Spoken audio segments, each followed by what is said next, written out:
Chapter 10. Circulatory System 1. Central.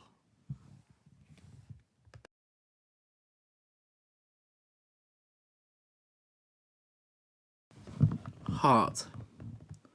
I sculpted a heart, held in the grasp of an orange hand, and its forearm. I cast my hand one night in the kitchen, plunging my open fist into a small bucket filled with thick gloop, holding it there, still as a statue, then stuck it on the end of a long stick to sculpt the arm around it, a long shaft that I primed to start painting orange. I squashed clay into my frozen plaster hand, pushing tools into the surface to form the gristle, tubes and veins. Then I painted blood red, dripping wet crimson across its surface, flowing down the palm and down the arm.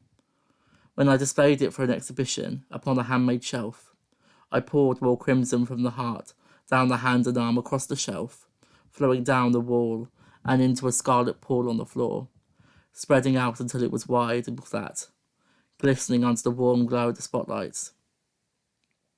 I named the piece, "If I were to rip out my heart, would all I see be muscle?"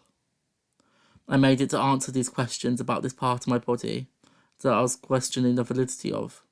For, if I was to ever separate myself from my heart, a pump made of gristle and flesh, I wonder if I would see my love pouring out of its valves, dripping with wet heat onto my hands like kisses. Could it still beat separate from me? Would it grow stronger in the presence of those that I'd love, or beat furiously in anger or fear? Or would it die once separated from its host? The flesh bruising, the blood drying, and growing black as I go with it. When did I stop being able to die of heartbreak?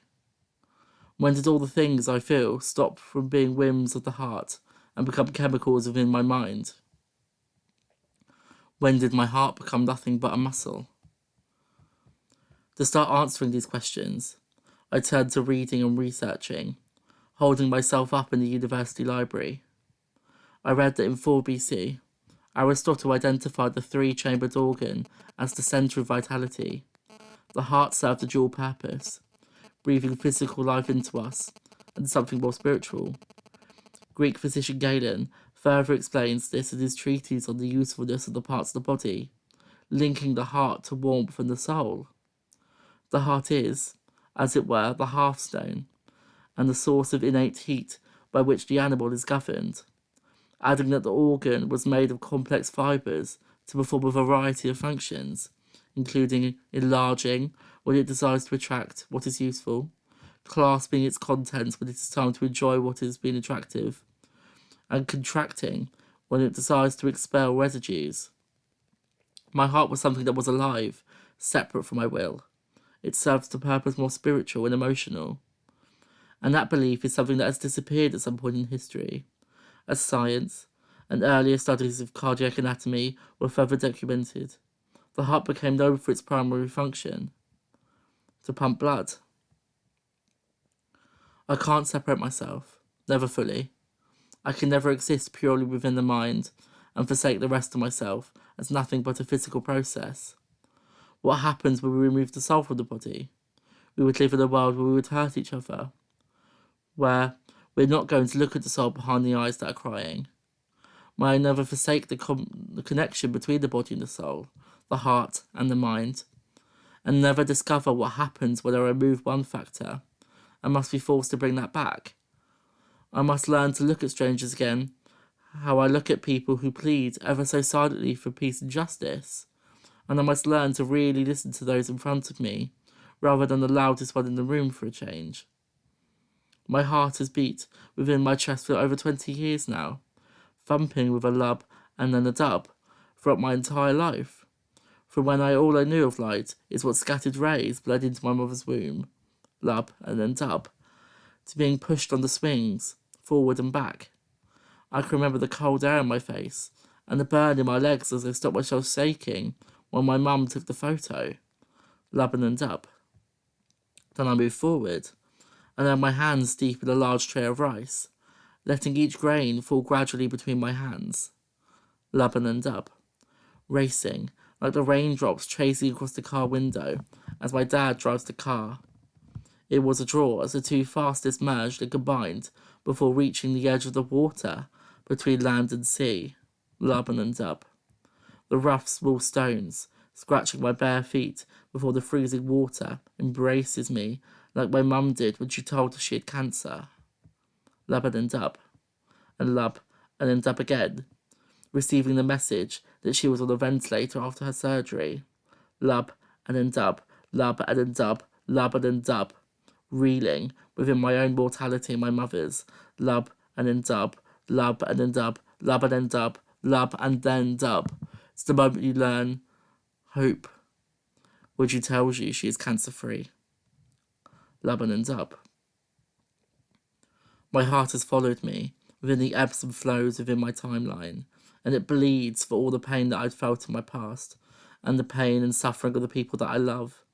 And yet, I also rejoice in the memories that my heart has rewarded me with through my life, that my heart gets to beat through my blue-skied childhood days, and then neon-lit, euphoric drunken nights, my heart pumping with the bass of the music that streams into me.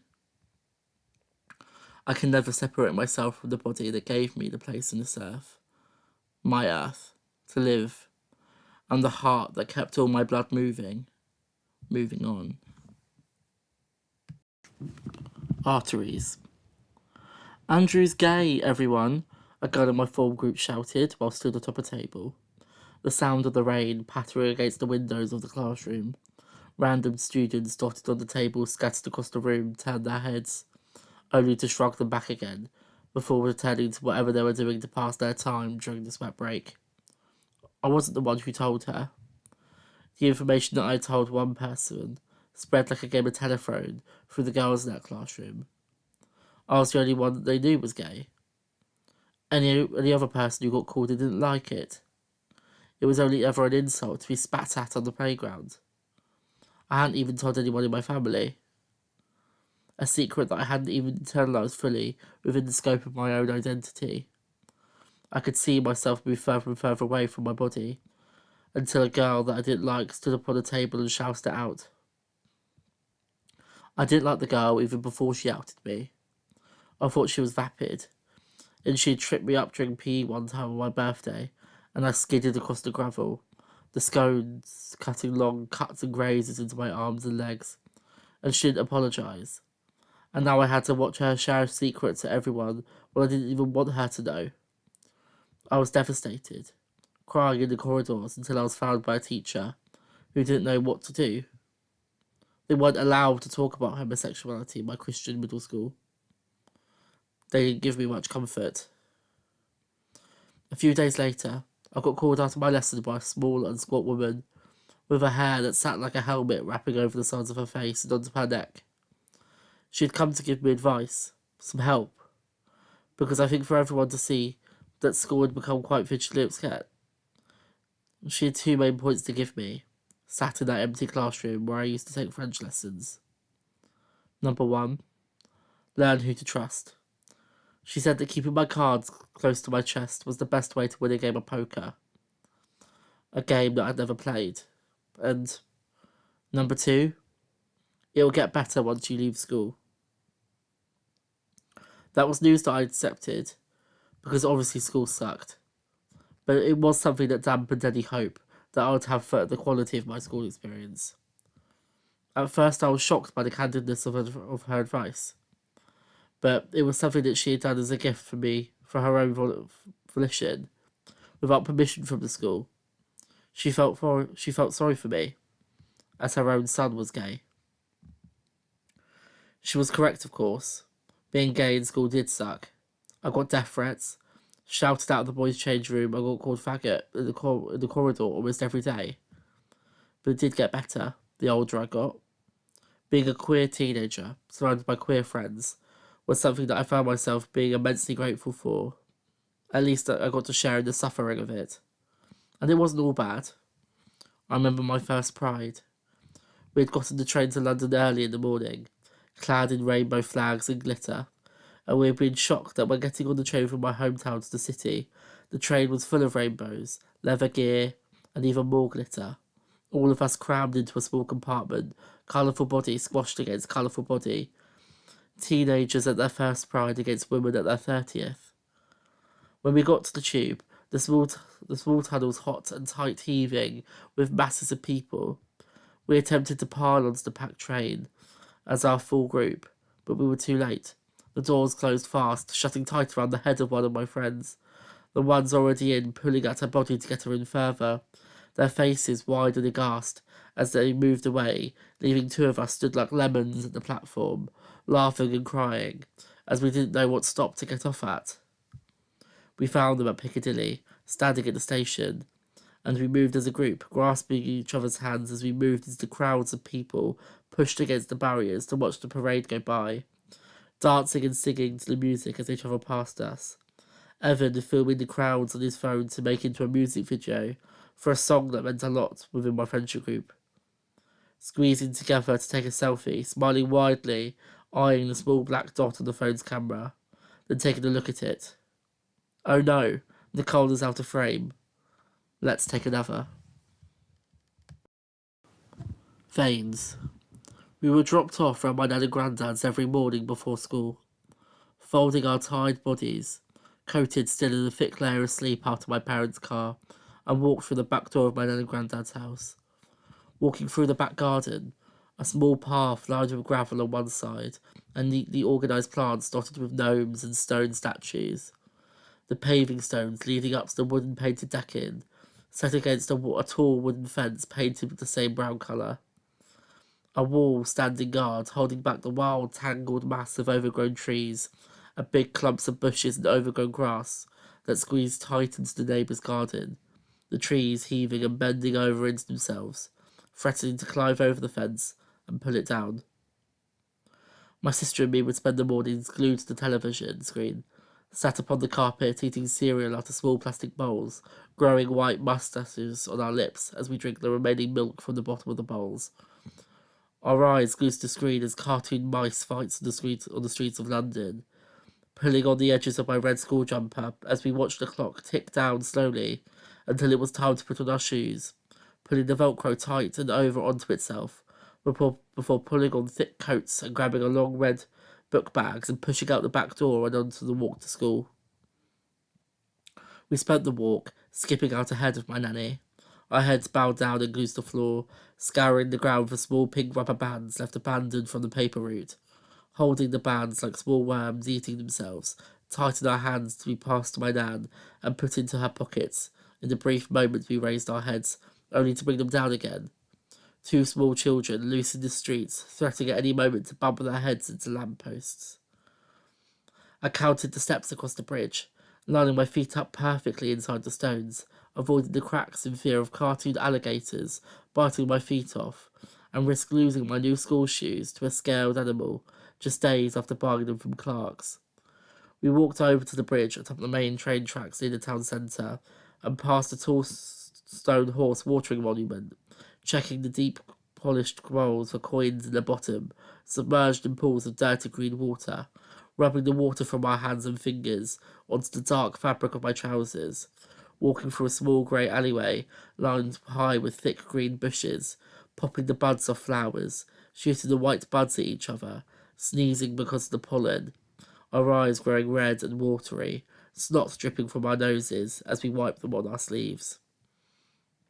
Hundreds of kids and their parents, piling through the green gates of the lower school, running off ahead to chase each other around the grey ground of the playground, lining outside the dirty glass windows of the short, squat buildings until a bell rings and a whistle gets blown, and I wave back at my nan, smiling widely as she watches us go.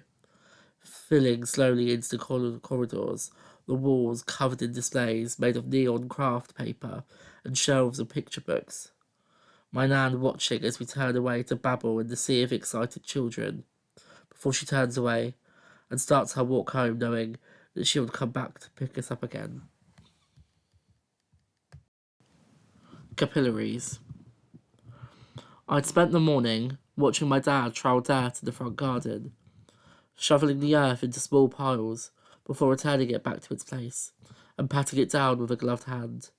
The ground, darker and fresher compared to its surroundings, raised gently above the surface, as graves do after someone is buried. I sucked on a nice lolly, as he cut limbs off trees and peeled snails off his rhubarb. Holding the shells in the palm of his hand, he called me over from my seat on the bench, and we leaned our arms atop the gate at the front of the house, under the leaves of the magnolia tree, and tossed them into the road, watching him wait until a car drove past, expecting to hear a crunch that never came. Disappointed, I watched as my sister, a blur of pale flesh, pink dress and sticky fingers, rushed past, circling the cars atop a small plastic scooter, grabbing me by the hand as we get on our knees and scour the shrubs for small strawberries, red like rubies, that we would push into our mouths until the small leaves around the stem remained pinched between our fingers and then thrown back into the bushes, while hundreds of small green caterpillars ripped the gooseberry bush to shreds, its small green leaves dissolving, its hard sour fruit uneaten and slowly sinking to the floor, turning brown and collapsing in on itself. On a mission to save it, we collect the caterpillars, plucking them from the leaves, collecting them in small masses in our tiny palms before racing to throw them into the pond, watching them scatter like small green leaves upon the surface, the fish bobbing to the top to swallow them, their mouths opening like bath plugs, creating ripples in the water as we rush to get more, running back and forth with handfuls until we find a small bug, glowing like a spot of blood, beaming on the edge of a leaf. Our favourite, the ladybird, the small dotted insect travelling upon the bridge of our two connected fingers, racing around our hands until it unleashed its wings and hopped across the garden, Wheezy grabbing the small beetle tight in her palm so as to never let it go. Small yellow stains dashed upon her hands. I steal a small plastic pot from the kitchen cupboard, placing the ladybird inside with small leaves so that it wouldn't starve. We spent the afternoon scouring the garden on bended knee, pushing our eyes close up to the leaves and the bushes looking for more to find, until one of us would squeal with excitement, holding our hands grasped tight and gently letting it drop into the pot before quickly shutting the lid. We did this until we had found around 10, calling them our new brothers and sisters, standing up and rubbing the dirt off our knees, before wondering what to do with them now. We raced up the stairs, slamming my sister's bedroom door before excitedly sitting in front of her doll's house, the one opposite the hooks where she stored her princess dresses, the sparkly fabric, the blue of Cinderella and the pink of Sleeping Beauty, the ones where I would convince my sister that she had to be Sleeping Beauty, as her favourite colour was pink after all, and if I had to play, I should take the blue one, as it was the most boyish. Not because I liked it, the best of course. We scattered fistful of leaves and squished berries across all the rooms, laying them flat upon the beds like tiny duvet covers until we let them free, watching them crawl in small circles across the room that my dad made for her, climbing atop the peg dolls that I watched him carve in his workshop until they grew bored and wanted to play something else. "Can we play princesses?" she asked. "Okay, if you're forcing me." When we checked on them the next day, we were distraught, having found drying leaves and not our 10 new siblings. Searching the rooms and all the small wooden furniture and the floor under her bed, we were worried about whether or not they were alive. Until that night, when walking the slow steps up to go to sleep, a small black and red spotted bug crawled across the grayscale smiling face of my grandmother. Ecstatic, we tried to grab it, only for it to fly away. Blood. On a Friday night, I sat in my bedroom upon the green sheets that my mother had brought me one summer, looking into the closed red eyes of a statue, glowing in the light of my laptop screen, staring at the bloody face of Mark Quinn, pushing my mind for something to write about him. I'd been spending the week researching his work for my dissertation that I'd been racing to write, looking for artists that manipulate their own bodies, inspecting the red cheeks, creased with red wrinkles, and red nose, a cast of his face made out of his own frozen blood, thinking, If it wasn't in the shape of his head, would he know for sure whether it was his own blood? Sometimes I wonder about the contents of my own blood, the colour of it, the taste if I were to put it against my tongue, the texture that I would feel if I were to put my fingers against it, or even the temperature, for it is hot inside me, warm once it is taken out, and cold if it was frozen to look at my face. I wonder if it would be identified as my own, down at the blood bank, and not in the form of my own visage. Would it be the same shade of red as my sister, my father, or my mother? Would we match in our colours? Be family in blood in multiple more ways? Even though the clear plastic covers, could we feel each other? Would the way the light would pour through it reveal it to be mine? Would I just know and sense its absence and recognise myself within it? Would I even recognise without feeling it travelling in and out of my heart? And would it recognise me, even if it was never forced into a mould in my own face? Once separate from me, I doubt that I would ever want it back. Once it has grown cold, I'm sure that it would grow bitter, like the freezing husks of all those cold-hearted politicians, destined to clot and grow thick until they dry out and turn to dust. I wonder about the heat of my own blood anyway. I think that I'd prefer it to be too hot, boiling over with passion, rather than too cold, stagnant and clinical. At least then, I would know for sure that I'm alive, to have the heat course through my veins as trains shooting through tunnels, a bullet booming through the air, screaming from the barrel of a gun. I would feel more anger and fight harder for what I believed in, as the heat would burn through the smaller things, the minutiae, leaving what is needed, the core of myself, and what in the world that is needed to be changed. Then I could fight like a soldier for the right thing. I could go to battle instead of falling apart. Then perhaps it would be a good thing. The world around me is bleeding.